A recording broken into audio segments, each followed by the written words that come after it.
So hello and welcome to the new video. This time I'm gonna be showing you how I run my atlas and what kind of strategy I'm using. So let's start with the first atlas. This, like, you can pause the video, take a screenshot, and once you're done, now I'm gonna explain to you what I'm doing. This is worth mentioning, this atlas is actually quite good even if you start late in the league, because it's mainly focusing on running alch and go. Right, on the atlas, so you can start it right away. There's a couple of things that I would just I'm gonna tell you that I would not do right away. So this modifier just will increase the modifiers on your map. I will skip that really early on in the game because your build is not powerful. But once you get in the T16 maps and you have about 10 to 20 mils damage and you have a quite speedy build, this atlas is gonna feel very good, very good. Here's why.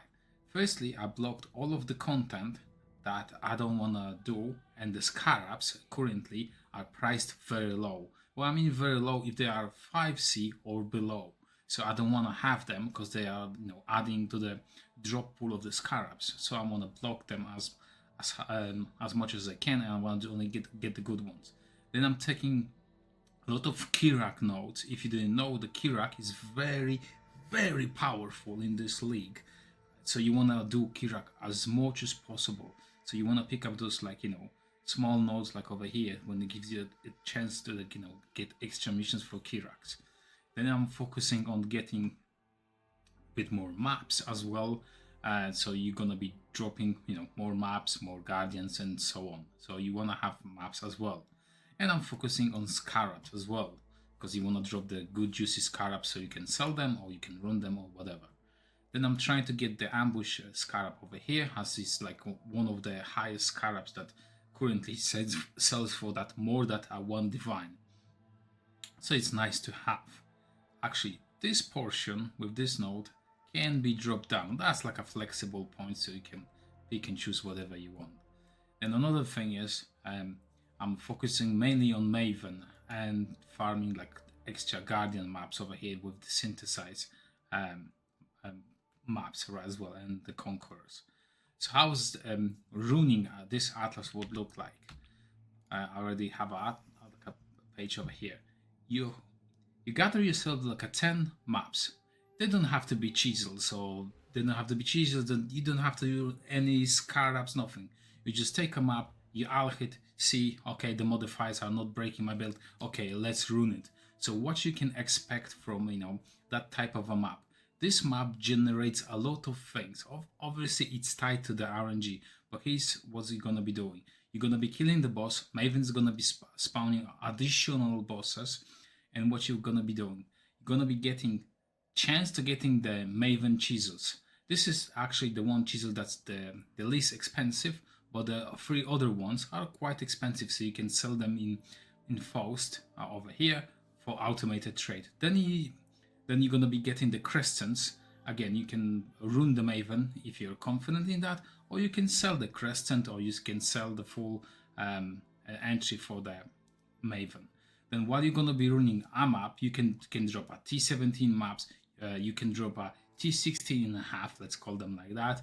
Then you can drop a bunch of guardian like elder slayers, you can do synthesize, elder, and then you can do shaper guardians. Not only that, when you run them, and you're gonna be using the atlas, you will get an invitation for one of them. Let's use the example of elder slayers.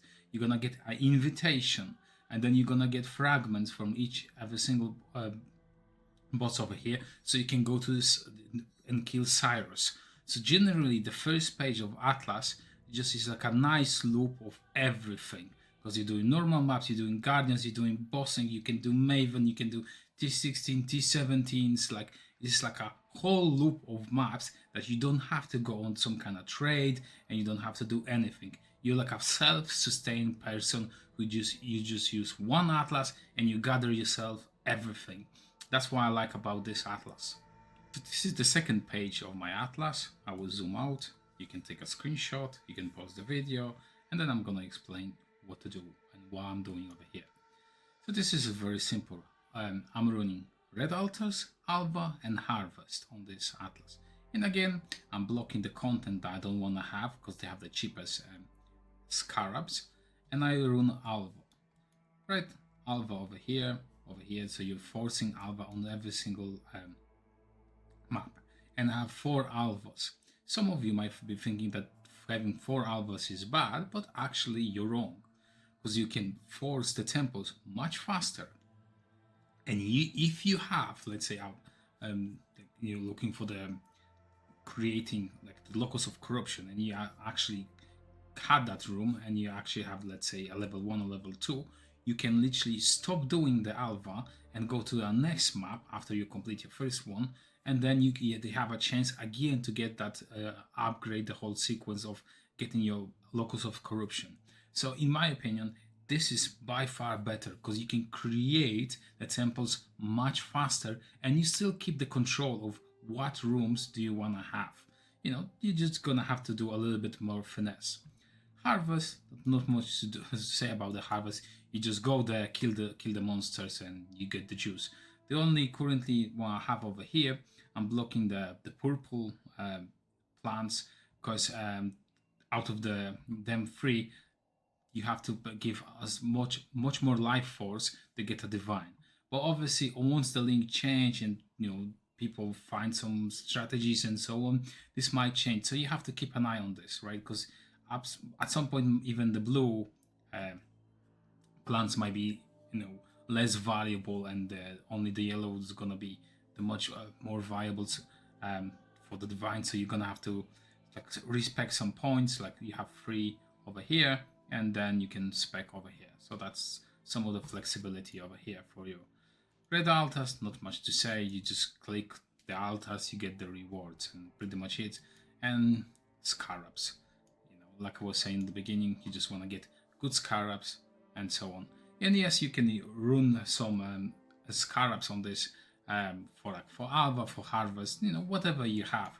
But generally speaking, if you just take a map, alch, and you go, you will make a profit. There's not much to do over here. So this is my last atlas. Again, this is a zoom out version of the atlas. Take a screenshot or maybe pause a video and let me explain. Mainly, again, I'm blocking the Scarabs that have low value. I'm trying to get the Scarabs that I want. And I run over here Einhar, Blight, and red maps. The red altars. Generally speaking, Blights are easy, but yet they are challenging, because this node makes that the Blights become way harder. Your character has to be good.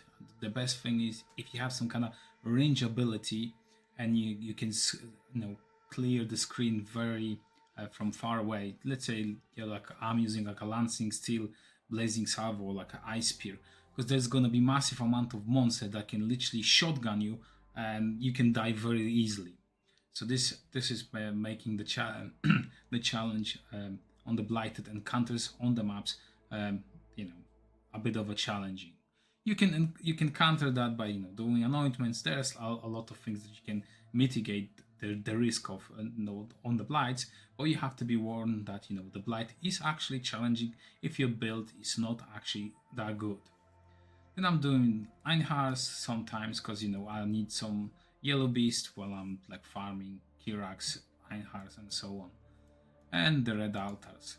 Generally speaking, this is currently my least favorite atlas, and probably if they want like improve blight a little bit, probably I'm gonna be skipping that in the next league. Or currently I'm not even running this too often, just every now and then, if I need some like mainly Einhar beast, like the yellow ones. Now, the combination of Scarabs to give you like what's the best on something like that, in my opinion, this is impossible. There is so many different combination to test out that for me it is impossible. Simply, I would maybe have to focus on one atlas and that's it.